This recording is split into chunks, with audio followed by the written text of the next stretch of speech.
प्रेम से बोलिए स्वामी जी महाराज की जय। खलवा धाम की जय।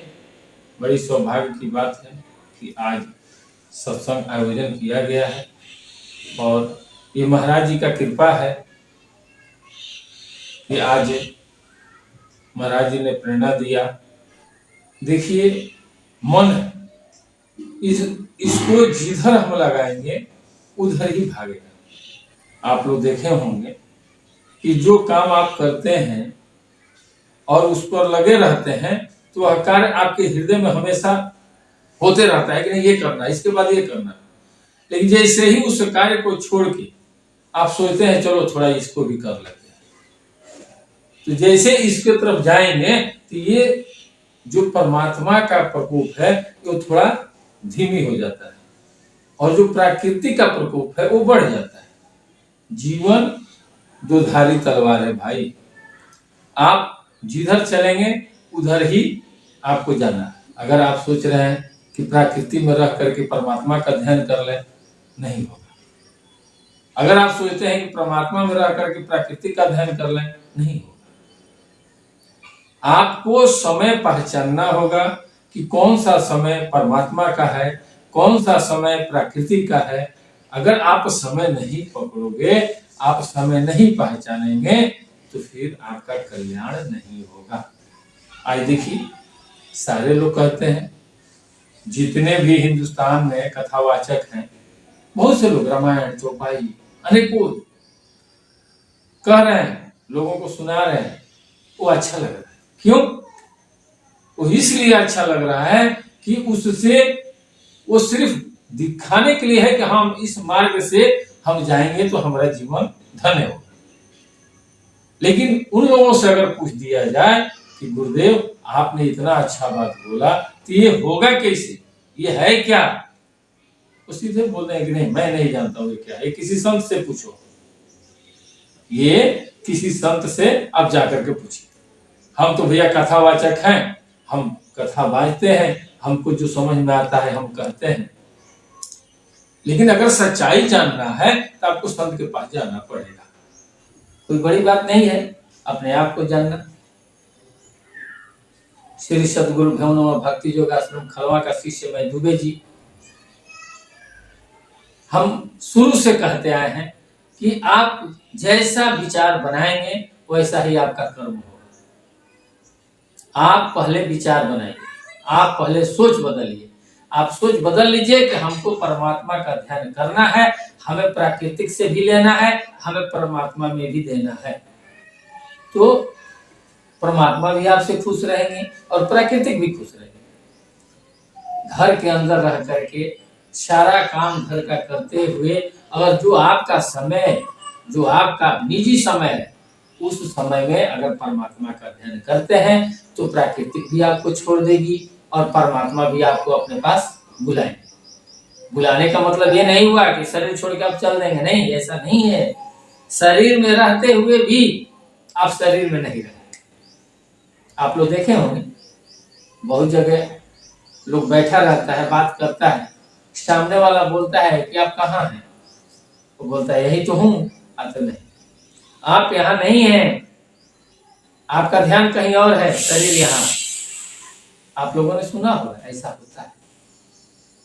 देखिए, पिछले सत्संग में हमने बोला था रामायण की चौपाई, और आज दूसरा अखबार है। आज जो चौपाई है वो भी संकेत कर रहा है। गोस्वामी तुलसीदास ने जो भी लिखे हैं वो संकेत कर रहे हैं कि इसको ढूंढो। आज दूसरा चौपाई है रामायण की।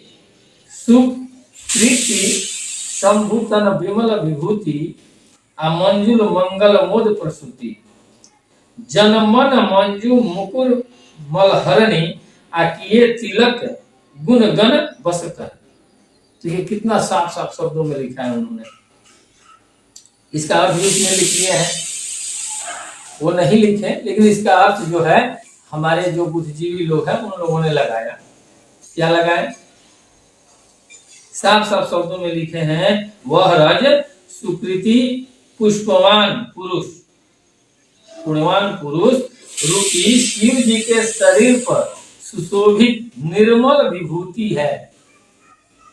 अब जरा देखिए, शंकर भगवान के शरीर पर सुशोभित यानी हमेशा उनके शरीर पर लगा रहता है विभूति है, और सुंदर, कल्याण और आनंदमय जननी है।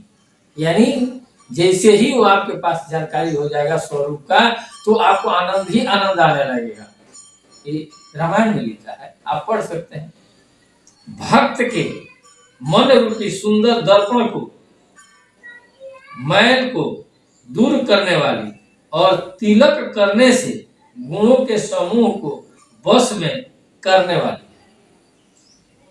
देखिए, बहुत से लोग कहते हैं तिलक नहीं करना चाहिए। यहाँ रामायण में गोस्वामी जी ने लिखा है कि तिलक करने से, साफ साफ शब्दों में लिखा है कि तिलक करने से गुणों के समूहों को वश में करने वाली है। यानी जो भी गुण है, वो जितने गुणों का समूह है, वो सब आपके अंदर हो जाएगा। माने आप पर उसका विजय प्राप्त हो जाएगा। आप जैसे चाहेंगे वही गुण आपके काम में आएगा। तिलक बहुत अच्छा चीज है। अब यहाँ तिलक के लिए वो बोले हैं, तो तिलक तो किसी वस्तु से ही करेंगे ना, शब्द से तो तिलक होगा नहीं। संत क्या कहते हैं कि उस तिलक रूपी स्वरूप को आपको दर्शा देते हैं। जो स्वयं शंकर भगवान ने विभूति लगाते थे, वो विभूति आज भी है, आज इस कलयुग के दौर में भी है। लेकिन जब आप ढूंढेंगे तब मिलेगा। और जिस दिन वो मिल गया, उस दिन आप धन्य हो जाएंगे। आप लोग धन्य हो जाएंगे। क्यों? ये कहाँ मिलेगा? ये मिलेगा किसी सदगुरु के शरण में। जब तक हम सदगुरु के शरण में नहीं जाएंगे, तब तक ये चीज नहीं मिलेगा। बहुत से लोग कहते हैं कि सदगुरु है, हमारे महाराज जी सदगुरु है, हमारे महाराज जी सदगुरु है। ठीक है भैया, वो सदगुरु है तो आपके अंदर भी कुछ परिवर्तन होना चाहिए। आपके अंदर भी कुछ सद्गुण होना चाहिए, कुछ तो परिवर्तन होना चाहिए। नहीं होता है, वही नित्य क्रिया है। हमारे खलवा धाम के महाराज जी कहते हैं कि हो शेर संत के नीति अनित मारे नित खाए। वो क्या मारता है? संत क्या मारते हैं, शेर क्या मारता है? जब हम पूछेंगे, जब हम वार्तालाप करेंगे, जब अपने गुरु से सानिध्य जाएंगे, अरे यहाँ तो गुरु के दर्शन हो जाते हैं दूर से, वही होता है कि गुरु का कृपा हो गया। ऐसा नहीं है, ऐसा नहीं है भाई। जब तक आप गुरु के शरण में जाकर बैठेंगे नहीं, जब तक उनसे आप कुछ पूछेंगे नहीं, जब तक उनसे कुछ तर्क वितर्क नहीं होगा, तब तक आपको बोध नहीं होगा। इसलिए मैं श्री सदगुरु भवनुमा भक्ति योगाश्रम खलवा के शिष्य दुबे जी ये आप लोगों से आग्रह करते हैं कि आप जिस पंथ में हैं, जिस संप्रदाय में हैं, जिस गुरु के पास हैं, आप जाइए, वहां बैठिए, उनसे कुछ पूछिए, कुछ जानिए। लोग अगर कहते हैं कि आप मत जाओ वहां, आप सीधे उनको बोले भैया अभी हमको कुछ तकलीफ होगा तो हमें महसूस होगा, आपको नहीं होगा। आप हमें लेकर आए हैं, हमें गुरु के सानिध्य ले चलिए, हमको बात कराइए। हमें जब तक बोध नहीं होगा तब तक हम यहाँ नहीं रहेंगे। भागते रहिए, चलते रहिए, कभी न कभी तो जीवन में वह स्थान मिल जाएगा। कहे है ना कि अपनी भी जिंदगी में खुशियों का पल आएगा, और ढूंढेंगे तो मिल जाएगा। ढूंढिए। देखिए, आज हमने ढूंढा, ढूंढते ढूंढते ढूंढते ढूंढते खलवा धाम गया, और वहां जाकर के हमें बोध हुआ। मैं क्या बोलूं अपने गुरुदेव के बारे में। आज स्थूल में न होकर के भी आज वो है, आज हम लोग देखते हैं उनको। और ये दुबे जी का वादा है कि अगर आप भक्ति करेंगे और आपका समर्पण का भाव गुरु के प्रति रहेगा, तो आप भी गुरुदेव से दर्शन कर सकते हैं। बहुत से लोग कहता है कि महाराज जी नहीं है, कौन नाम देगा? ऐसा नहीं है। आप आइए, आप श्री सदगुरु भवनुमा भक्ति योगाश्रम खलवा में आइए, आप मिलिए हम लोगों से, हम लोग बताएंगे। कुछ नहीं लगेगा भाई, आज भी नाम मिलता है। आपके अंदर पात्रता होनी चाहिए, आप आइए, आपको पात्र बनाने में हम सारे गुरु भाई जितने भी कुटी पर लोग रहते हैं, जो भी बाहर के हैं, जो प्रिय है, जो पुराने हैं, वो सारे लोग मेहनत करेंगे कि भैया आपके अंदर पात्रता आ जाए। और जिस दिन पात्रता आ जाएगी उस दिन गुरुदेव साक्षात आपको आकर के उपदेश देंगे और आप खुद कहेंगे कि भैया हमको उपदेश मालूम हो गया, हमको महाराज जी ने दे दिया। प्रेम से बोले स्वामी जी महाराज की जय, खलवा धाम की जय।